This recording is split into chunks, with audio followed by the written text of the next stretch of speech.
నిన్న ఆ సభ చూసిన తర్వాత అమరావతి అనేది ఒక అంతులేని కథ. దానికి అసలు సశేషం ఉండదు.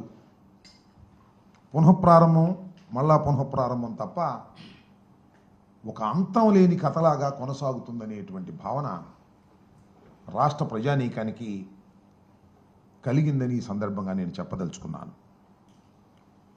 నిజంగా 2014లో విడిపోయినటువంటి రాష్ట్రానికి నారా చంద్రబాబు నాయుడు గారు ముఖ్యమంత్రిగా ప్రమాణ స్వీకారం చేసిన తర్వాత రాజధాని లేనటువంటి రాష్ట్రానికి అమరావతిని రాజధానిగా నిర్ణయించుకొని 33,000 ఎకరాలు రైతుల దగ్గర నుంచి సమీకరించి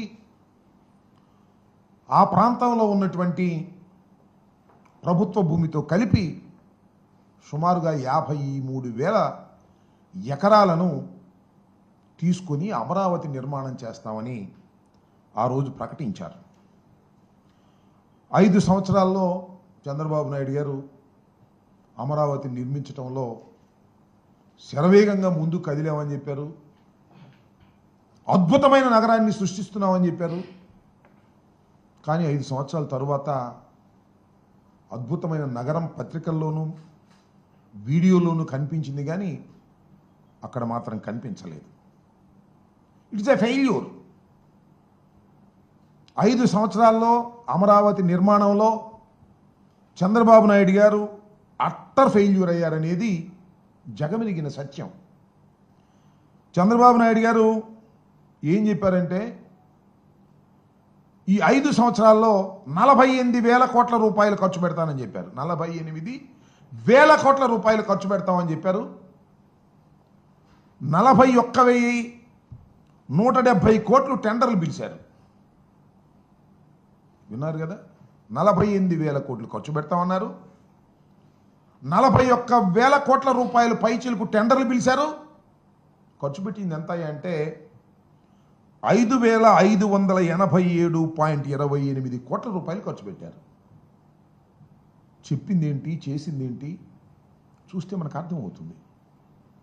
5 సంవత్సరాల్లో అట్టర్ ఫెయిల్యూర్ అయ్యి అమరావతి అనేది ఒక భ్రమరావతిగా చిత్రీకరించి చిత్తుగా ఓడిపోయినటువంటి సందర్భాన్ని ఇక్కడ గుర్తు చేసుకోవాల్సినటువంటి అవసరం ఉన్నది. ఇక్కడ ఒక విషయాన్ని నేను చెప్పదలుచుకున్నాను. వైఎస్ఆర్ కాంగ్రెస్ పార్టీ ఏదో అమరావతికి వ్యతిరేకమని, వరల్డ్ క్లాస్ క్యాపిటల్ని నిర్మిస్తుంటే కడుపు మంటతో మేము మాట్లాడుతున్నామనేటువంటి మాట పలుమార్లు చెప్తున్నారు. ఇది వాస్తవం కాదని చెప్పదలుచుకున్నాను.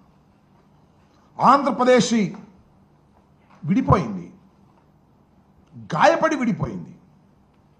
రాజధాని లేదు. రాజధాని నిర్మాణానికి కేంద్రం 2,500 కోట్ల రూపాయలు ఇస్తామని చెప్పింది. రాజధాని నిర్మించుకోవాల్సిన పరిస్థితి ఏర్పడింది. ఆర్థిక పరిస్థితి బాగోలేదు. హైదరాబాద్ లాంటి పట్టణాన్ని కోల్పోయాం. అక్కడి నుంచి ఇక్కడికి వచ్చేసాం. 10 సంవత్సరాల పాటు హైదరాబాద్లో ఉన్నటువంటి ఇన్ఫ్రాస్ట్రక్చర్ని రాజధానిగా ఉపయోగించుకునేటటువంటి ఫెసిలిటీని మనకి విభజన చట్టం కల్పించింది. చంద్రబాబు నాయుడు గారు వచ్చారు, ఏం చేశారని అడుగుతా ఉన్నా. రాజధాని నిర్మాణం చేపట్టారా? రాజధాని నిర్మాణం కాదు, రాజధాని పట్టణాన్నే నిర్మిస్తామన్నారు. దురదృష్టం అంటున్నాను. ఒక అద్భుతమైన పట్టణాన్ని నిర్మించగలిగినటువంటి స్థాయిలో గాయపడి విడిపోయినటువంటి ఆంధ్రప్రదేశ్ ఆర్థిక వనరులు ఉపయోగపడతాయా అనేది ఆలోచించలేదు. ఒక అద్భుతమైన నగరం నిర్మిస్తాను. ఎంతండి అద్భుతమైన నగరాన్ని నిర్మించడానికి? 1,00,000 కోట్ల. 1,00,000 కోట్లతో అద్భుతమైన నగరాన్ని నిర్మించడానికి కావలసినటువంటి ఆర్థిక వనరులు ఆంధ్రప్రదేశ్కు ఉన్నాయా? లేవు కదా. లేకపోయినా నేను నిర్మిస్తానని చంద్రబాబు నాయుడు గారు కలలుగా అన్నారో లేకపోతే ఆశపడ్డారో నాకు తెలియదు, కానీ కొంప ముంచేశారని ఈ సందర్భంగా నేను చెప్పదలుచుకున్నాను.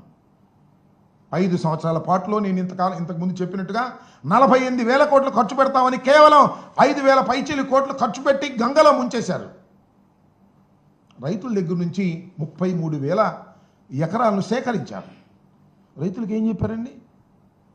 అద్భుతమైన ఫ్లాట్లు ఇస్తామన్నారు, రిటర్నబుల్ ఫ్లాట్స్ ఇస్తామన్నారు, మిమ్మల్ని లక్షాధికారులను చేస్తామన్నారు. ఎంత చేశారండి? ఇప్పటివరకు ఇచ్చారా? 68% మాత్రమే రిజిస్టర్ చేశారు.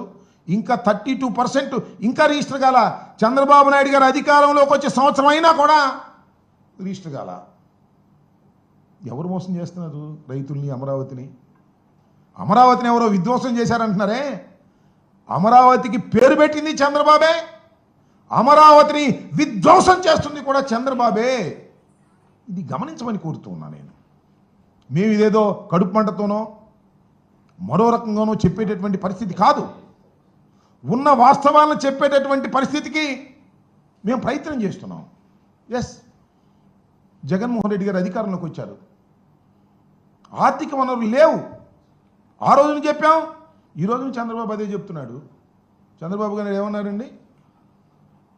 సెల్ఫ్ సస్టైన్ టౌన్ అంటే ఇది తన డబ్బులు తానే సృష్టించుకుంటుంది, మనకేం పెట్టుబడి పెట్టాల్సిన అవసరం లేదని చెప్పలేదా? మేమేం చెప్పాం? మేము హైకోర్టులో, సుప్రీంకోర్టులో కూడా అఫిడవిట్స్ వేసాం. అయ్యా, రాష్ట్ర పరిస్థితి లేదు, ఇది ఆర్థికంగా ఇంత ఖర్చు పెట్టలేం, దీన్ని అభివృద్ధి చేయలేం అని చెప్పాం. చంద్రబాబు నాయుడు గారు ఏమన్నారు? సెల్ఫ్ సస్టైన్ అన్నాడు. మరి సెల్ఫ్ సస్టైన్ అయితే ఏం చేస్తున్నారండి చంద్రబాబు నాయుడు గారు మీరు ఇవాళ? అప్పా, ఇంత అప్పండి, నాకు అర్థం కాలేదు. భయంకరమైనటువంటి అప్పు తీసుకొస్తున్నారు ఇవాళ మీరు. ఎవరు చేయాలి అప్పు? ఎవరు తీర్చాలి అప్పు?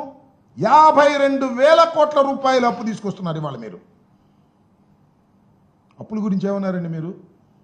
అదే చంద్రబాబు నాయుడు గారు అనుభవజ్ఞులు మీరు. 4వసారి ముఖ్యమంత్రిగా ప్రమాణ స్వీకారం చేశారు. జగన్మోహన్ రెడ్డి గారు అప్పు తీసుకొస్తుంటే ఏమన్నారు? ఇది శ్రీలంక అయిపోద్ది అన్నారు, అప్పులతో మునిగిపోతుందన్నారు, అప్పు చేయటం తప్పు అన్నారు. అప్పుడు అప్పు చేయటం తప్పు, ఇవాళ అమరావతి కోసం అప్పు చేయటం కరెక్టా? ఎంత అప్పు చేస్తున్నారండి మీరు? 52,000 కోట్లు. ఏడీబీ బ్యాంకు నుంచి 15,000 కోట్లు, కేఎఫ్డబ్ల్యూ నుంచి 5,000 కోట్లు, హట్కో నుంచి 21,000 కోట్లు, సిఆర్డీఏ కమిట్ అయిన అప్పులు మరొక 21 కోట్లు, మొత్తం 52,000 కోట్ల రూపాయలు మీరు తీసుకొస్తున్నారు. ఇది ఎంతవరకు సమంజసం? హిట్ టీవీ యాప్, ఇందులో short news, live news, entertainment shows, movies, digital magazines తో పాటు మీ జిల్లా వార్తలను కూడా ఫ్రీగా చూడొచ్చు. ఇంకెందుకు ఆలస్యం? వెంటనే హిట్ టీవీ యాప్ ని డౌన్లోడ్ చేసుకుని ఫ్రీగా ఎంటర్టైన్మెంట్ పొందండి. Hit TV app. Hit TV app. Please download hit TV app. Hit TV app ని ఫ్రీగా డౌన్లోడ్ చేసుకుని ఎంజాయ్ చేయండి. మీకు నచ్చిన ఎంటర్టైన్మెంట్ కోసం హిట్ టీవీ యాప్ ని ఫ్రీగా డౌన్లోడ్ చేసుకుని ఎంజాయ్ చేయండి. హిట్ టీవీ యాప్ ని డౌన్లోడ్ చేసుకుని ఆస్వాదించండి, ఆశీర్వదించండి. ఇంతమంది సెలబ్రిటీలు హిట్ టీవీ యాప్ ని డౌన్లోడ్ చేసుకోండి అని చెప్తున్నారంటే ఎంత మంచి యాప్ ఆలోచించండి. అమెరికా అమెరికా అమెరికా అమెరికాలో చదవాలనుకునే వాళ్ళకి విశ్వసనీయమైన పేరు మన శౌర్య కన్సల్టెన్సీ. UK లో 1 year masters, UK లో 1 year masters, 2 years work permit up to 5 years visa. Contact Saurya Consultancy. Contact 89851 89851.